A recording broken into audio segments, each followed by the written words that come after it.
안녕하세요. 이완희 목사입니다.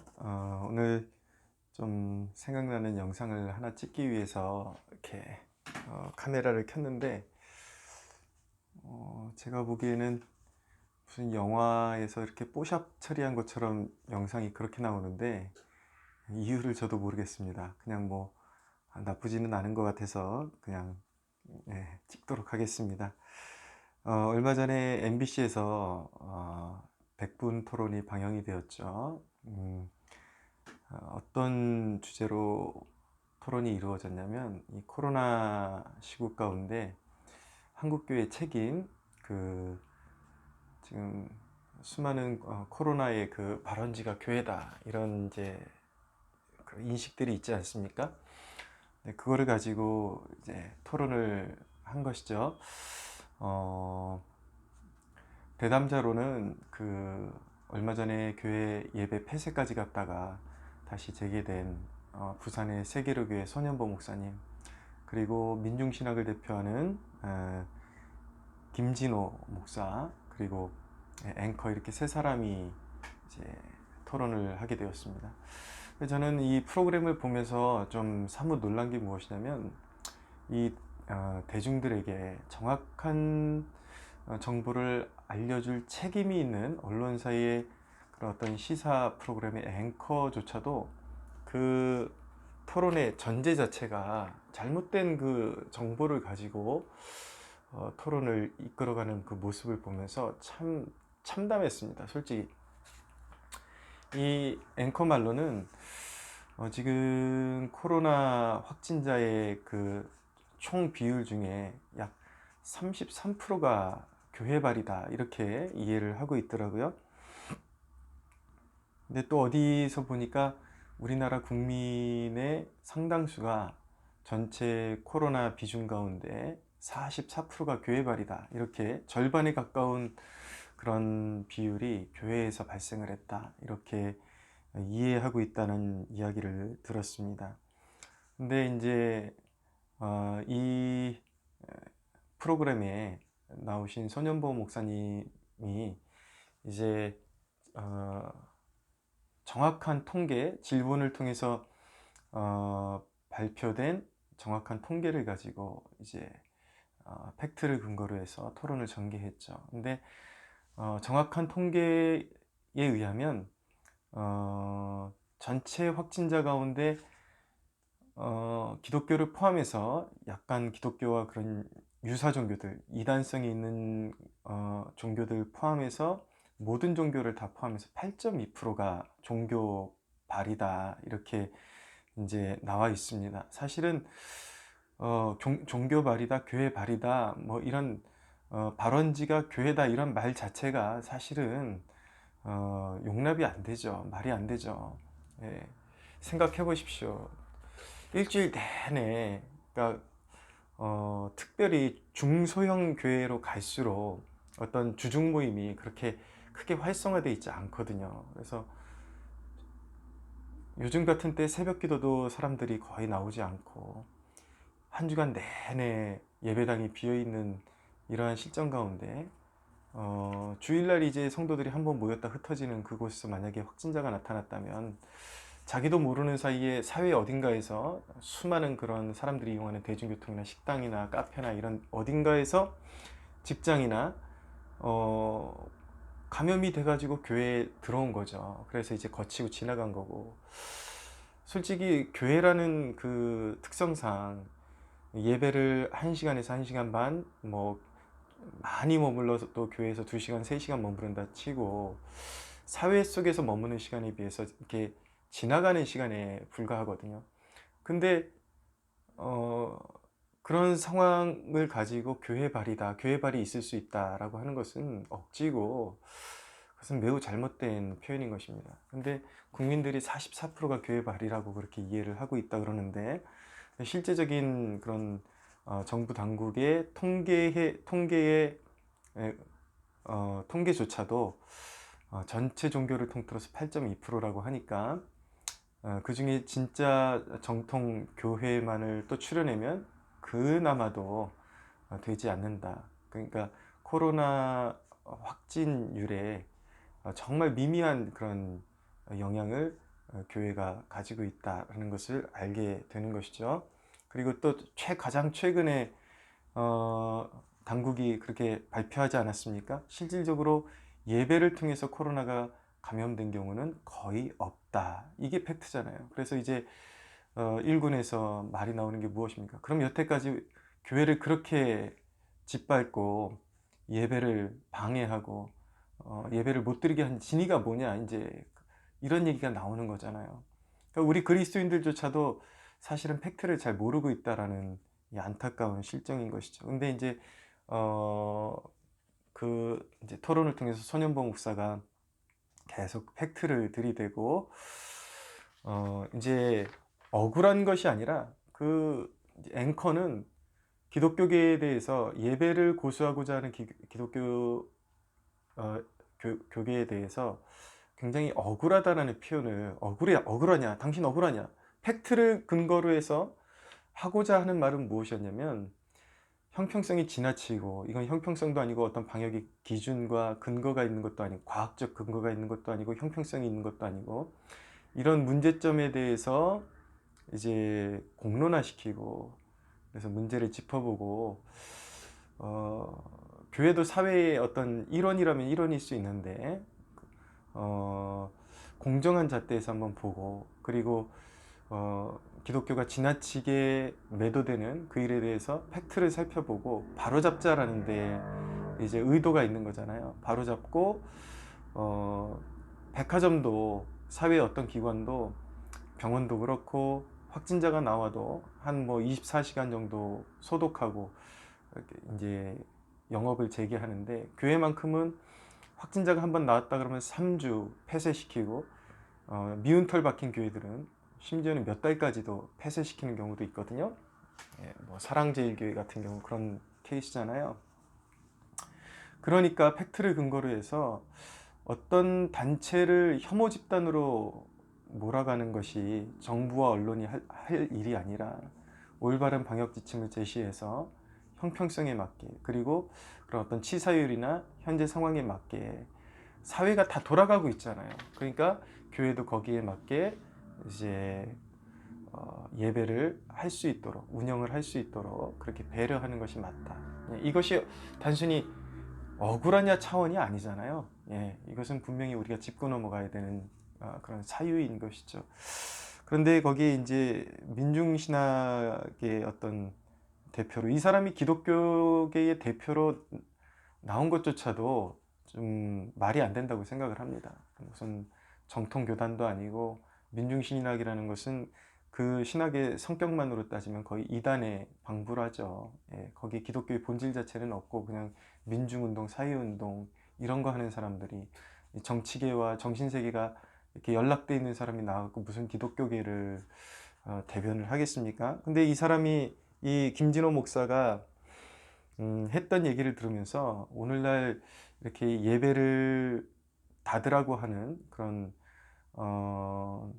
어떤 정치 세력과 한 목소리를 내는 그런 목사들의 그런 정신 세계를 한번 다시 돌아보는 그런 기회가 되었는데, 이 사람이 뭐라 그러냐면, 이제 팩트에서 밀리니까 이제 할 말이 없는 것이죠. 앵커와 이 목사가 둘이서 굉장히 당황한 당혹스러워하는 기력이 역력했는데, 뭐라 그러냐면, 이제 팩트에 있어서는 자기네들이 뭐라고 할 말이 없으니까 사실은 둘째치고, 사실이 어떠하든지 간에 국민 감정이 교회에 대해서 그렇게 좋지 않으니까 교회가 예배를 자중해야 되는 것 아니냐, 그런 이야기를 하는 것을 들었습니다.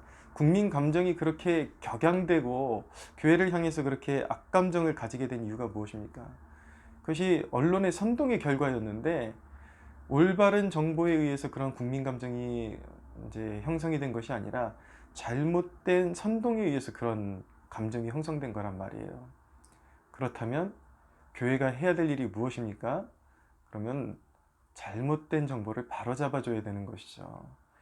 이게 어떻게 목사의 입에서 이런 소리가 나올 수 있는지 저는 참으로 참담하고, 예, 또 이런 논리를 가진 사람들을 그리스도인이라 하는 사람들이 지지하고 여기에 같이 열맞춰서 함께 그 길을 걸어가고 있다라는 사실이 참 참담하게 느껴집니다.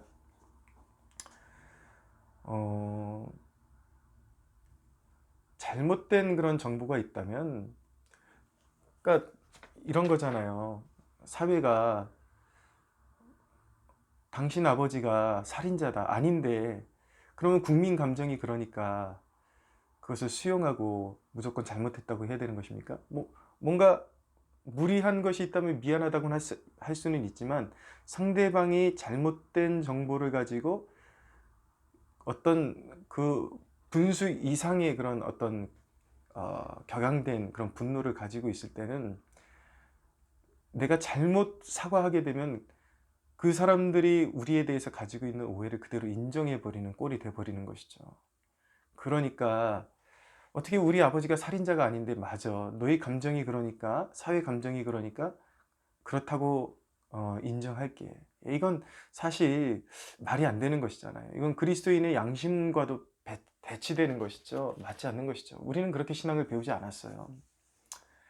물론 어떤 책임에 대해서는 우리는 어떤 일에 대해서 분명한 책임이 있다 그러면 그 부분에 대해서는 우리가 책임감 있게 행동할 필요도 있지만, 분명한 것은 우리가 그런 가르침을 배우고 따르고 있지만, 사회적으로 악의적으로 선동된 사실에 대해서 우리가 어떤 도의적인 책임을 져야 한다. 예, 이것은 아닌 것입니다. 결국은 그런 흐름으로 이제 토론이 전개가 됐어요. 그래서 마무리가 됐습니다. 결국은 이제 손현보 목사는 팩트를 제시했고, 앵커와 이 김진호 목사는 그냥 국민 감정이 그러니까 그냥 무조건 교회가 그냥 억지스럽죠. 그냥 교회 예배를 강행하지 말아라. 예, 이런 식으로 이제 몰고 가고, 그렇지만 이제 손현보 목사는 견고하게 팩트를 제시하고, 그것은 지나친 처사고, 정부 당국이 공정하게 사회가 돌아갈 수 있도록, 그리고 교회가 돌아갈 수 있도록, 또 교회의 특수성은 무엇인가, 이것이 사람의 정부에 속한 기관이 아니라는 것, 수천 년 동안 하나님을 예배하는 것이 우리 생명과 같은 것인데, 이것을 기독교계와 한번 제대로 조율도 하지 않은 채 니네 몇 명 모여라 몇 명 모여라 그냥 명령 하다를 하듯이 그렇게 명령을 내리는 그 자체가 잘못된 것이고, 가장 우려가 되는 것은 무엇이냐면, 예배를 못 드리는 그 자체도 위험한 것이지만, 그것을 통해서 이제 자유의 가치를 박탈당하게 되면 그것이 한국 교회와 또 미래 우리 교회 후손들에게 분명한 악영향을 미칠 것이기 때문에, 우리 그리스도인들이 더 민감하게 이 일에 반응하고 바로잡아야 될 필요성이 있는 것입니다. 근데 이 MBC가 자기네 유튜브 그 페이지를 통해서 이 토론을 굉장히 악의적으로 이렇게 썸네일을 만들어서 유포를 했더라고요. 거기 보면은 이제 김진호 목사 측의 그 의견을 한마디로 참담하다, 한국교회가 참담하다, 그리고 vs 참담하다 대 억울하다. 그러니까 손현보 목사가 그 진행했던 그 어필했던 그 모든 내용을 억울하다라는 게 한마디로 그냥 일축해놨더라고요. 그래서 누가 봐도, 모르는 사람들이 보면 한쪽은 정말 진실한 교회의 어떤 자성을 이야기하는 것 같고, 한 사람은 잘못해놓고 억울하다고 그냥 땡깡만 쓰다가 끝난 것처럼 그렇게 이제 썸네일을, 이제 타이틀을 그렇게 잡았더라고요. 근데 제가 드리고 싶은 말씀은 무엇이냐면, 이런 시기에 기독교인들의 그런 어떤 사회 참여가 매우 중요하다라는 것을 좀 어필하고 싶습니다. 우리 기독교인들이 그냥 방구석 신앙, 어떤 온실안의 신앙, 설교를 듣고 그냥 믿음으로 하루하루 사는 것이지, 사람들하고 두루두루 살면서 하나님한테 기도해서 소원 응답받고, 그런 선에서 자꾸 머물러 있는 것 같아서 참 우려스럽습니다. 그래서 이런 사회 참여, 이런 어떤 사회가 그릇되게 돌아가, 여론 조성이 잘못되게 돌아가고, 이렇게 정치계가 완전히 그냥 반기독교적으로 돌아가는데도 불구하고, 그냥 하나님이 다 하신다, 하나님이 다 하신다, 하나님이 하시죠. 그러나 여러분, 우리가 좀 상식적으로 생각해 보자고요. 만약에 우리 자식이 있고 어떤 불량한 이제 친구가 있는데, 이 불량배들이 내 자식을 이유 없이 막 협박하고 겁박하고 막 때려요. 그러면 하나님이 살아계시기 때문에 어, 그 겁박하고 때렸던 폭력을 행사했던 그들은 언젠가 반드시 불의의 보응을 받을 것입니다. 심판을 받을 것입니다. 근데 우리가 생각해 봐야 되는 문제는 무엇이냐면 그 불량배가 언젠가 심판을 받을 것이기 때문에 지금 내 아들을 막 주먹으로 휘두르고 폭언을 일삼고 칼부림까지 하려고 그러는데 하나님이 하실 거야, 하나님이 하실 거야 그러면서 못 본 채 하는 거. 여러분, 폭력을 저지하는 것도 사랑입니다. 그러니까 우리 근본, 기독교의 근본은 사랑에 있잖아요. 그렇지만 그래서 상대방의 그 폭력을 저지시키는 거. 나는 너의 폭력을 용인할 수 없어. 네가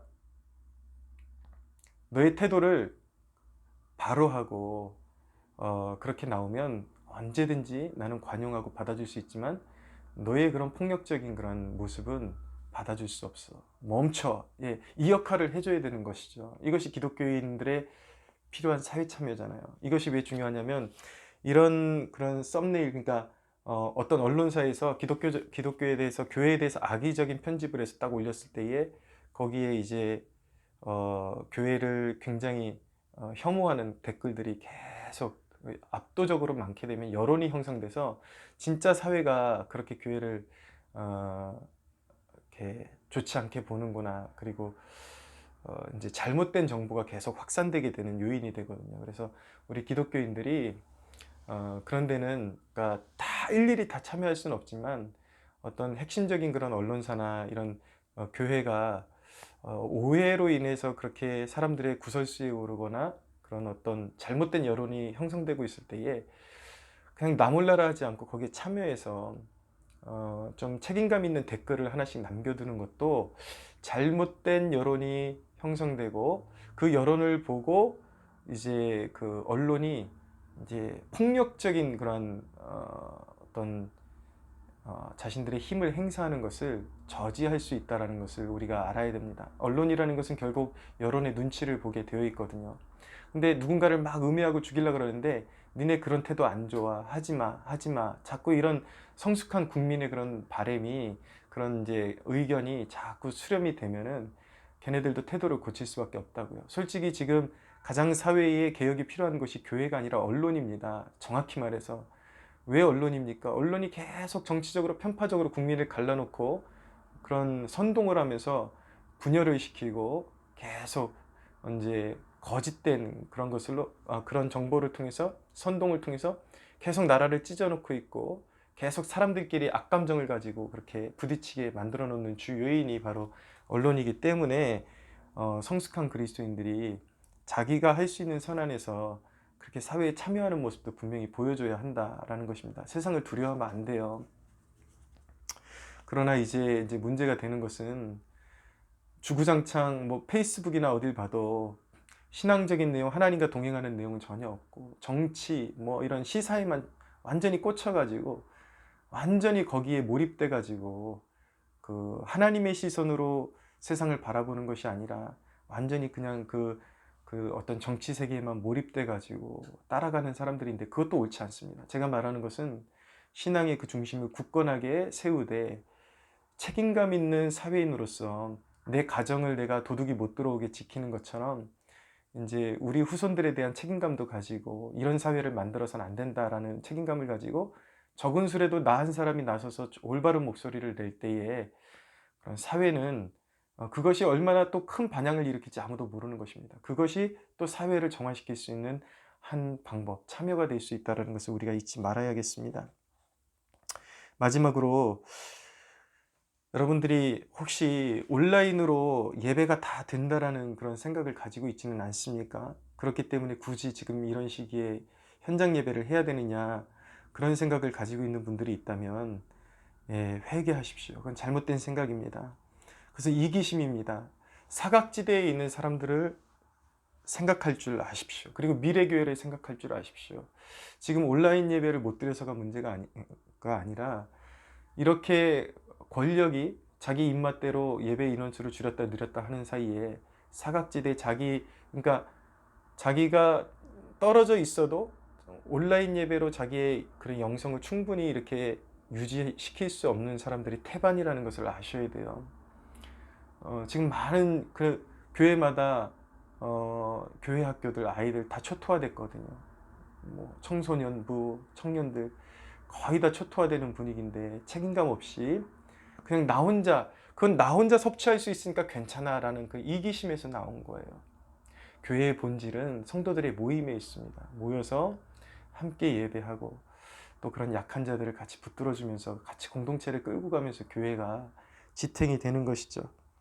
사랑하는 여러분, 시대를 분별하는 성숙한 그리스도인이 되십시오. 백분 토론을 보고서 이 시대의 이런 사회 속에서 구설수에 오르는 이런 교회 문제, 이런 문제 속에서 우리 그리스도인들이 어떻게 대처해야 되나 잠깐 나누고 싶어서 말씀을 나눴습니다. 좋은 밤 되시기 바랍니다.